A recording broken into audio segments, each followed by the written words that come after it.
On the night of June 20th, 2025, severe weather struck rural properties along North Dakota Route 46. By 11:15 p.m., the house was gone. Not damaged, not collapsed. Swept clean off its foundation, the structure vanished entirely, leaving nothing but bare concrete where a home had stood for decades. The tornado responsible had already been on the ground since touching down at 11:04 p.m., moving through the darkness at speeds that no one fully understood at the time. Resolving the mystery of that system's true intensity would require months of specialized investigation, drawing on data from derailed freight trains and shattered oak trees. Heavy steel tank cars don't fly through the air. The sheer physics required to loft heavy industrial transport vehicles sit far outside the bounds of standard severe weather events. Yet on that particular summer night, amidst the sprawling agricultural fields of Ransom County, an enormous piece of freight equipment was thrown hundreds of feet before crashing into the mud. Despite this extreme display of localized force, the initial assessment yielded only an EF5 rating. This is the story of the Enderlin tornado, a terrifying anomaly that defied standard meteorological expectations, broke long-standing records, and masked its true strength behind the impenetrable cover of night. If storms like this keep you up at night, subscribe now. There is no shortage of cases where the Earth itself seemed to fight back. June 20th, 2025, began as a day of building pressure across the northern plains. Atmospheric conditions throughout the Dakotas and Minnesota were primed for a severe weather outbreak, featuring a classic nocturnal setup. Forecasters universally recognize these late-evening systems as inherently dangerous, largely because the public tends to underestimate them. Statistically, nighttime tornadoes prove far more deadly than daytime ones. Complete darkness eliminates visual observation, leaving communities reliant on weather radios or local sirens, which can fail during power outages or arrive too late. By 10 o'clock p.m. CDT, a mesoscale convective system was rapidly organizing across eastern North Dakota. Atmospheric dynamics forced the thunderstorm cluster to develop a mesocyclone. Sprawling and self-sustaining, this thermal engine can hold together for hours, generating violent spin at the surface even as ambient temperatures drop. The National Weather Service office in Grand Forks had issued urgent warnings based on radar signatures, but communicating that threat presented persistent challenges.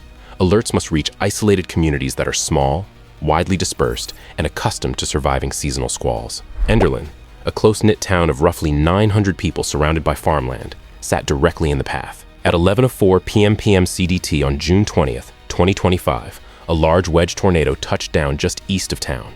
Heavy, blinding rain obscured everything in the immediate vicinity. Pitch-black skies eliminated any chance of spotting the impending threat visually from a distance. Because the funnel was wrapped entirely inside thick layers of precipitation, anyone unfortunate enough to be driving outside would have seen nothing but a torrential downpour. Measuring more than a mile wide at its peak, the destructive core carved a brutal path across the fertile soil. For most families sheltering in the area, the only indication of incoming danger was a deafening roar followed by a sudden, intense pressure drop. South of the municipal boundaries, a freight train sat stopped on the commercial tracks.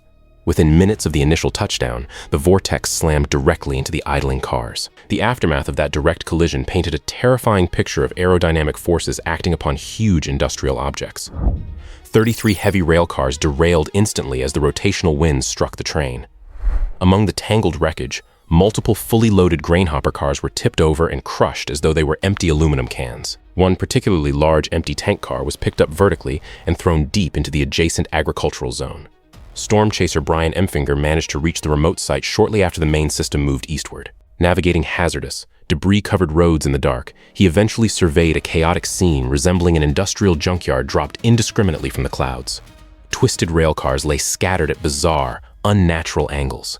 Heavy metal frames dug deeply into the saturated mud, while that single cylindrical tank sat utterly isolated in the grass, far removed from any visible set of tracks. Local survey teams processed this unusual damage as exceptionally severe, yet assigning an accurate official rating presented immediate structural hurdles.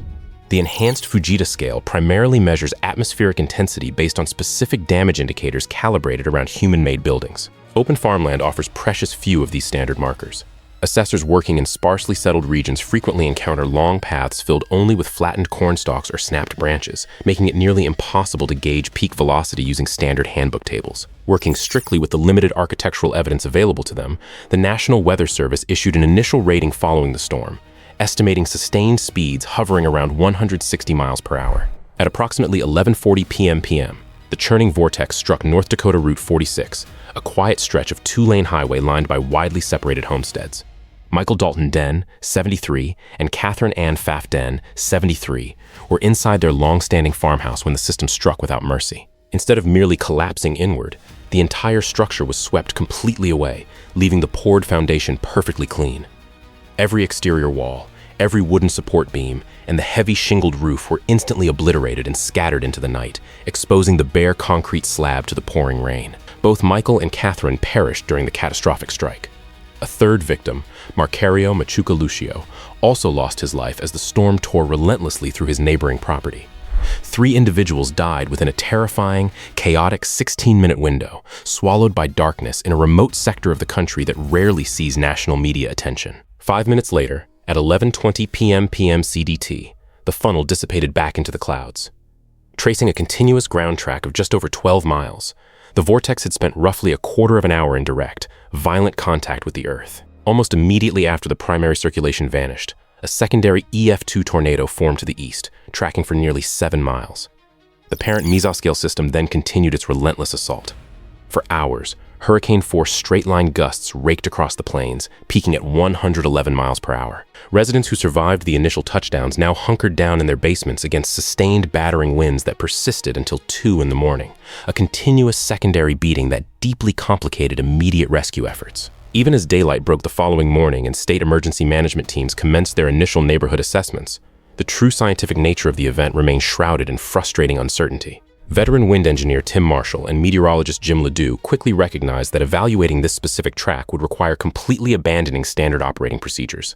Since traditional indicators like well-constructed suburban homes were absent from the hardest hit zones, investigators had to get creative. They turned their attention to the natural environment itself, treating shattered tree trunks and displaced heavy industrial equipment as key primary data points.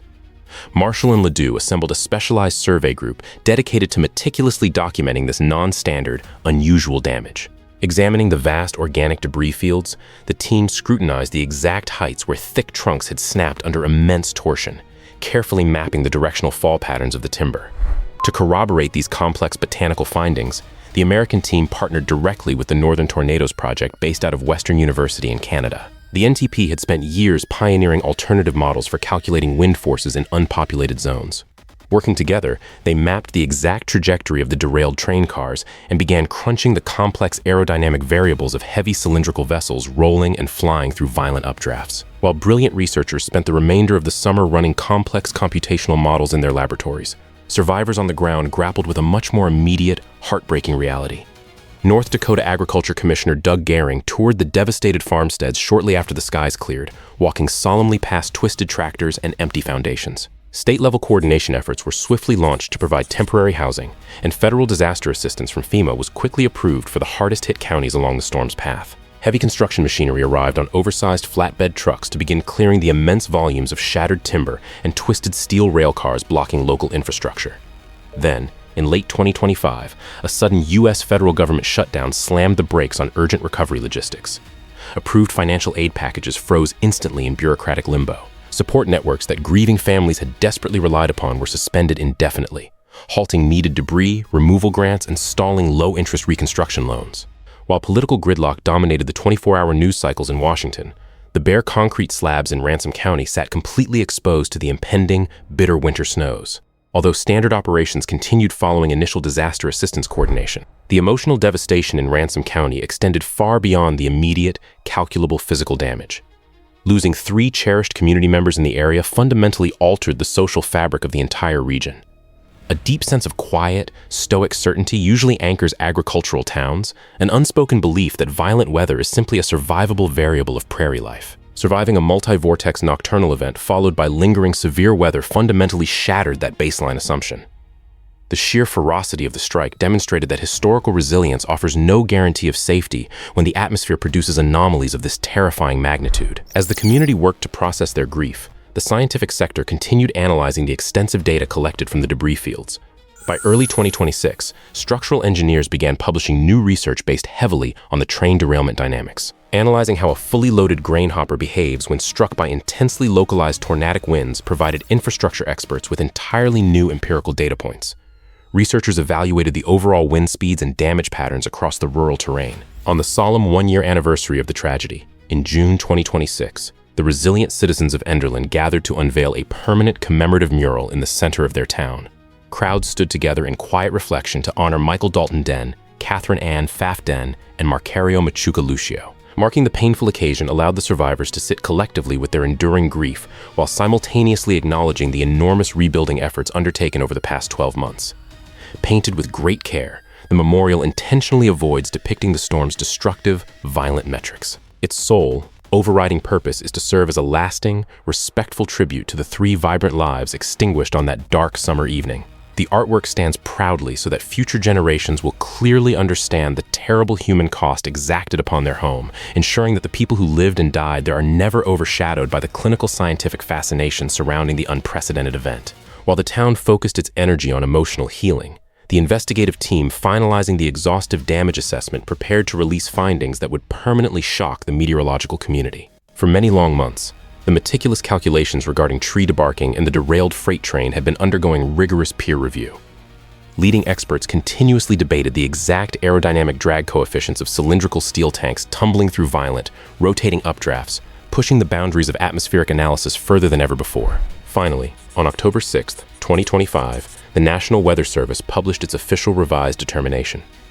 The initial, conservative evaluation was discarded entirely, based on the overwhelming physical evidence left scarred into the soil and twisted violently along the commercial tracks. The Enderlin tornado was officially upgraded to an EF5. Peak estimated wind speeds were firmly locked in at 210 mph, though upper bound calculations from the most advanced computer models suggested that localized, internal gusts may have reached a truly terrifying 266 mph. Achieving that ultimate classification carried immense historical weight within the weather tracking community.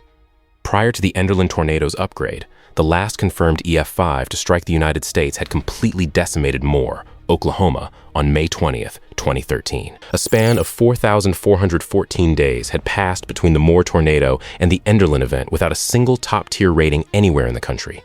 This unprecedented, heavily scrutinized 12-year drought had sparked intense, ongoing debate among climatologists. Researchers constantly argued whether shifting global temperature profiles had fundamentally altered supercell structures, thereby reducing their overall capacity to produce maximum intensity vortices. The belated upgrade provided a chilling, undeniable answer to those academic debates.